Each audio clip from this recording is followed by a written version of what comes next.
Why is it so hard to commit these days? Ooh, commitment's a big topic for sure. I mean, first and foremost, when I think about commitment, it's a lot of accountability, a lot of responsibility, right? If you commit, you're saying that I'm willing to do these things in whatever that may be, a relationship, a career, whatever. I think it's committing is like, for me, hand in hand with accountability, which I also think people struggle with. Yeah. What makes me think, as you were talking, it's fear of failure, right? Because that's what it is. Like, if you commit to something, you are saying, like you said, that I'm going to do this. And that comes with its own set of fears that it might not work out. You might fail. You might not be successful in whatever it is that you choose to do, commit to, right? And if I don't commit, then later I can say, well, if I've only committed to this, then, I could have had this and that. So it's also like staying in your own safety bubble. Exactly. Like, if I don't try, if I don't commit to anything, then I never fail at anything. Therefore, it's not my fault. So as time passes, I can say, well, if I did do it, it would have been okay. But, So I think it's also that ability to sort of excuse yourself because you never even attempted. Yeah. It's saving yourself from that disappointment that you might feel.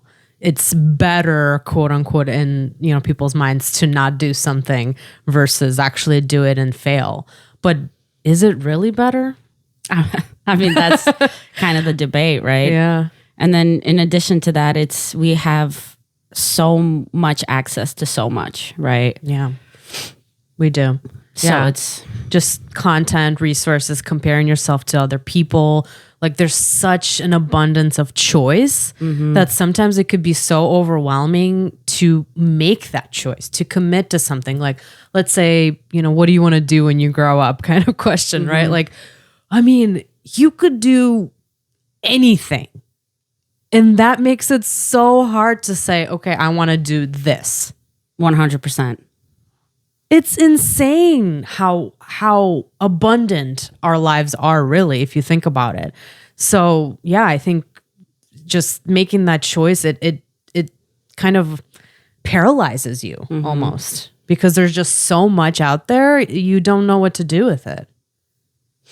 And I mean, I think it goes back to the basics too. I think about how to, appropriately parent a child, right? Let's say you wake up in the morning and it's a sunny day. So you think to yourself, okay, so it's my day off. I want to do something with my child, right? And you think, okay, so we can either go to the beach or the pool. So when you offer an option to your child, you don't say, what do you want to do today? Right. Because they're going to either come up with something that you cannot deliver or they're not going to know, and you're going to have a child who's emotionally dysregulated. The appropriate way is to offer two options that you can actually deliver, right? To be able to say, okay, do you want to go to the beach or the pool today? Those are your choices, because I know I can deliver those choices, right? So there's an easy decision there, and you can say, well, I want to go to the pool because my friends are going to be there, or I want to go to the beach because I want to build a sandcastle, right? So then there's at least some kind of boundaries to it all, right? Versus we'll do whatever you want. So that's a good point. That kind of brings it back to when you grow up, you realize, even dating sites. I mean, there's so many apps and things, and when you sign up to one, you see so many options and you have to swipe through them, and it's a lot. So you're not going to be like, okay, yeah, out of the 10,000 photos I saw, this is going to be my guy. It sounds so overwhelming. And even just knowing what you're looking for, like, commitment is one thing, but what are you committing to? And that fear that it might not be what you need, right? Like, okay, maybe I can make a commitment to this specific list of things that I'm looking for in a guy.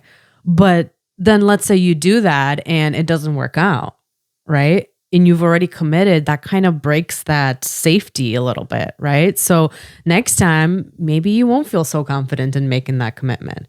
So with every time sort of that happens, you can kind of feel like a little swayed from that commitment factor. Yeah, so previous burns are going to affect your ability to open up and fully commit to somebody. That's true. Yeah. And the other part that I was thinking as you were talking is that, parenting, right? You always want to, well, maybe not always, but a lot of the time you want to instill that sort of independence in your child, right? For them to be able to have, like the skills to make their decisions and kind of be autonomous and things like that. But I think in this culture, sometimes it's a little overly emphasized. Yes, that I need to be independent.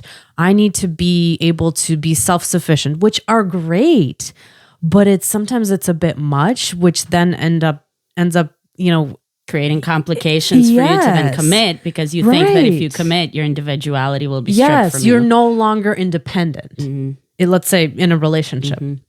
If I make a commitment to this person, I'm going to lose my independence and my autonomy. My wings are going to get clipped in Right. some way. So I think that's a big part of our culture today, and why it's so hard to commit is because of that.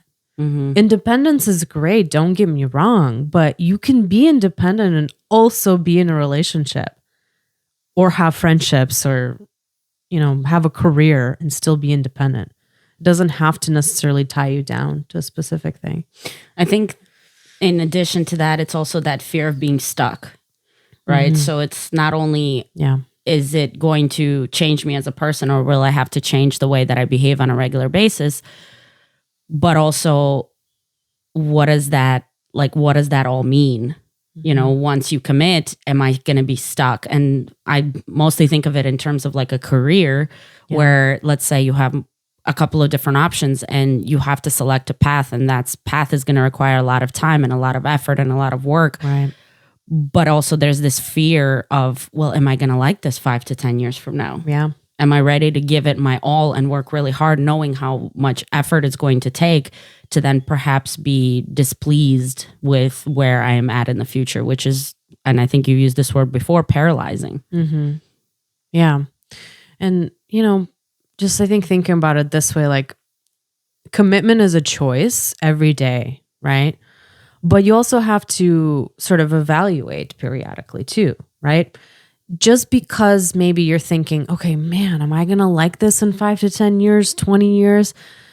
That is important to think about, but also like, and if I don't, I have a choice, right? Like changing that mindset to maybe not feel like you're stuck forever and this is my demise and, and it'll be terrible for the rest of my life. No, you can make a commitment to something and give it your all. And then later in life, maybe not, but maybe you might decide, you know what? I want to do something different and make a commitment to something new. I think that's okay too, don't you think? I do, with a little bit of a caveat, because then I think about marriage, right? And it's like, okay, well, if you choose to marry somebody, that isn't necessarily something, the thought isn't that going into it, I would hope, that it's like, well, if if things get a little turbulent, I'm just going to bounce. Like that's not. Yeah. I'm not saying like the second you have that thought, oh, I'm out of here, right? No, but eventually maybe you might have some really difficult times and maybe you've worked through it and you really tried and you've put in the effort and it just doesn't work. You don't have to be stuck in that. Sure. Even a marriage sometimes, right? Like, of course, I would hope nobody's going into marriage saying, hey, I always have a way out.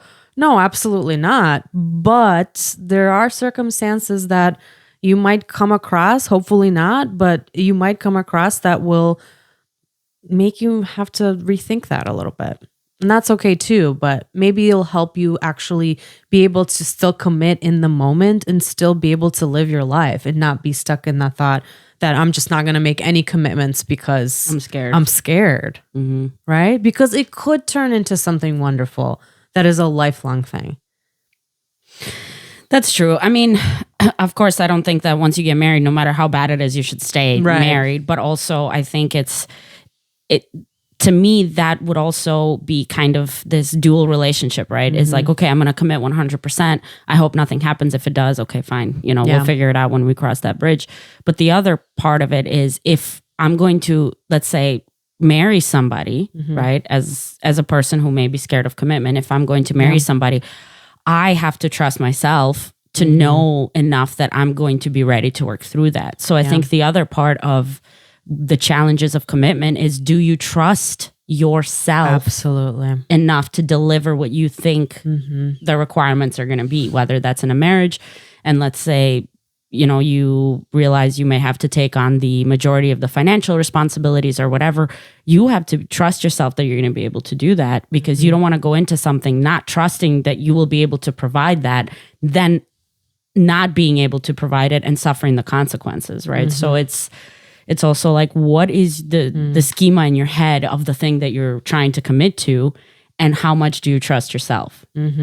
I think that's a really great point. It's probably starts with you, right? Like, if you don't believe in yourself, if you don't trust yourself that you can do it or that you can work through something difficult, there's always going to be that barrier, and that's going to prevent you from being able to commit to something or someone. And with that, it's that hope and that faith that has to be kind of alive and present all the time, right? Knowing that, or hoping for the best possible outcome, having faith in yourself that you're going to be able to figure it out even when the challenges present themselves. And sometimes the figuring it out part may not be something you had wished for, but nonetheless that you will find a solution to which you will be okay with and have some peace over, regardless of what it's going to be. You trust yourself to find a solution. Exactly. And that takes work. So being okay with that and making a commitment to that self-reflection and that work that you need to be able to make that choice is so important. And I think on the flip side of all of this is not making commitments.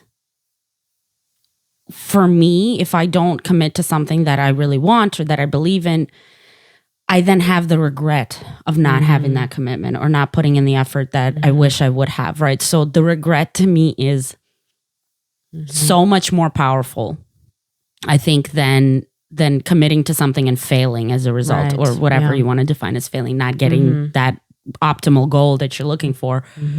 I think the failure isn't as painful to me as the regret of not even trying. Yeah, because you're always going to think, oh man, what if I did that? Why didn't I do it? Why what didn't stopped I do me? this? Yes. Always sort of picking it apart and thinking, oh man, if I had only done that 5 years ago, I would have been whatever, X, Y, and Z. And that the thing regret. is if you did do it and then 5 years later it didn't work out, but it's like, okay, I did you it. I still learned did something. it. I don't have any regrets. That's such a huge thing for me is I'm willing to tackle any amount of fear between me and my goal, but I'm not willing to deal with the regret that comes as a result of not even attempting. So I think it's, if you can change the way that you think about commitment and realize that you may be missing out on something so important, so amazing, and you're going to value that, because if you put the work in to whatever you commit to, you're going to value it regardless, because that's you. It's your work. It's your effort. Yeah. So important to be able to ask yourself, what are the positives of this? And what am I going to potentially miss out on if I don't do this? And I think also, in addition to everything else, kind of popping back to an episode we did previously on avoidant attachment, right? Is if you're having trouble committing, that's not necessarily, I don't want to use the word normal, but it's not the best for you. And you need to look back and reassess, why am I having such a hard time? Is it because I'm having too many options? Is it because I'm scared of failure? Is it because I just refuse to hold myself accountable? You have to figure that part out. Your history, your upbringing. Yeah. Right? I mean, truly, because of course, avoidant attachment comes from, your own experiences with your parents or caregivers, and you have to be able to work through that. You have to commit to being able to work through that. Exactly. Right? If you want a positive, healthy, sustainable lifestyle, you're going to have to make that choice to commit. And in a particular example is love, right? Is if you found somebody who you enjoy spending time with, you can see a future with, you have to be able to decide, okay, am I ready to give them 100% of my love? Am I ready to put in all of the work that I have, that I can, and truly believe that this is going to work? That's commitment. You're choosing to love somebody, regardless of there being 70 other options that may be better suited for you or whatever you think maybe, I'll find somebody better. that's not commitment. Is always searching for something better. Commitment is finding somebody who is good enough for you that you feel good with, and then investing an obnoxious amount of yourself into that relationship to get them to reach levels that they want to, and they support you in return, vice versa. And no matter what you choose, this is your choice, because there's always going to be other options. Commitment is a choice. I will say that every single time and every day, right? It is a choice, and it's an everyday choice. Yeah, exactly.